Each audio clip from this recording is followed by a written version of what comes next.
Joining us now from Israel, the Israeli government spokesman Mark Regev, who is in Jerusalem.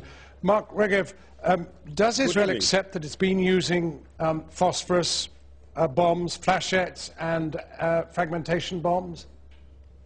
As your own reporter said, Israel only uses weapons that are acceptable in NATO forces, that are acceptable weapons used by other Western nations, democratic nations. We use no weapons whatsoever that are illegal under international convention or under international law. These weapons are not illegal under international law, but it is illegal to use them in civilian areas. And that's your allegation. Do you accept that you have been using them in civilian areas? Well, we're currently conducting our own internal investigation because of these sort of allegations. But I think it has to be said, the sort of report that we've just seen is methodologically very flawed. Ultimately, the fact that there was a combat zone, that there was fire, that the people were living, unfortunately, in a military zone where Hamas had turned civilian neighborhoods into places where they store weapons and explosives, where there were difficult firefights. It was almost by your report that Israel went in randomly and killed civilians. That's clearly not the case. The problem is that you have a 24-mile-long strip in which 1.5 million people live, and you, by your own word, have been throwing phosphorus and flashette and fragmentation bombs into this area, not illegal under international law, but nevertheless illegal to be put into civilian areas, and you knew them to be civilian.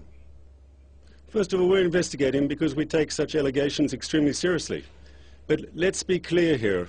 You have to be very careful because Hamas controls the Gaza Strip, unfortunately, but they do. And when a reporter comes in, even a very good reporter from Channel 4, everyone he speaks to, afterwards when Channel 4 leaves, Hamas is still there. And for someone to say, well, the Israelis targeted my house because Hamas was shooting rockets from it, or in my basement Hamas had forcibly... I mean, to be fair, sir, it's very difficult for anyone to get true information where Hamas has this regime based on internal terror. You know, Mr. Regev, since the war is over, there are numerous reports of Hamas shooting people who have been talking out of line, of shooting in the leg political dissidents and so forth. It really is a regime of terror. With respect, Mark Regev, you can say how much you like about how many people have been shot by Hamas. I'm afraid these are injuries that have been shown to us by the people who have suffered them. They can't make them up, and they can't be forced to reveal them by Hamas. They showed them to our cameraman and to our reporter, and he has put them out. And Amnesty International I think that's a bit naive. I'm sorry, but I think that's a bit naive. When you walk into a totalitarian government where people have injuries, how do you know that some of these injuries weren't caused, for example, by Hamas munitions? But can someone say that to a camera from Channel 4? Mr. Regev, it's very clear that the people in Gaza... It is not the Israelis who dropped the phosphorus and the fragmentation bombs. It is Hamas. Is that right? Is that your allegation? If you let me make my point, I'll make it very sanely.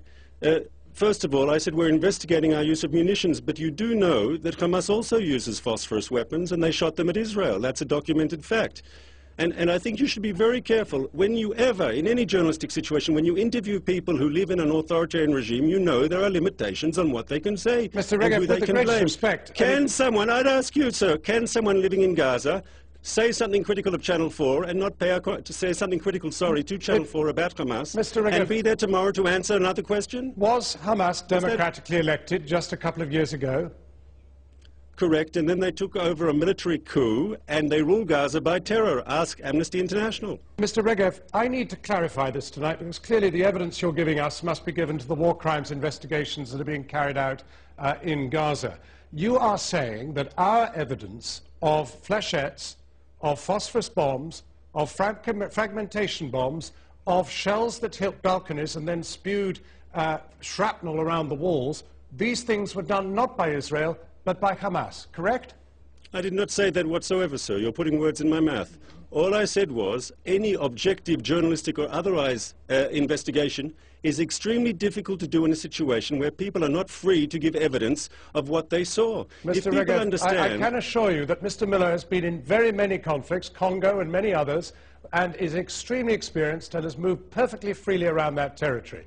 There is no question of his having been strong-armed by Hamas, or indeed the people that he has spoken to having been strong-armed by Hamas. As you well know, Hamas is virtually in hiding when it comes to these situations. Not anymore. They came out since the fighting started, and they've been taking their revenge very strongly against their political opponents, as we've been documented. But can Mr. Miller walk down the street in Syria and ask people, do they like President Assad? What will they say? If he walks down the street in North Korea, do you like President Kim? What will people say? Mr. Hamas is an authoritarian regime. Jonathan Miller is not in North Korea. Jonathan Miller is not in Syria. He is in Gaza. And he has reported an authoritarian regime, sir. Heinous. A very authoritarian regime. He has a very authoritarian regime. Do you deny that Gaza has an authoritarian regime? I'm grateful to you for joining us.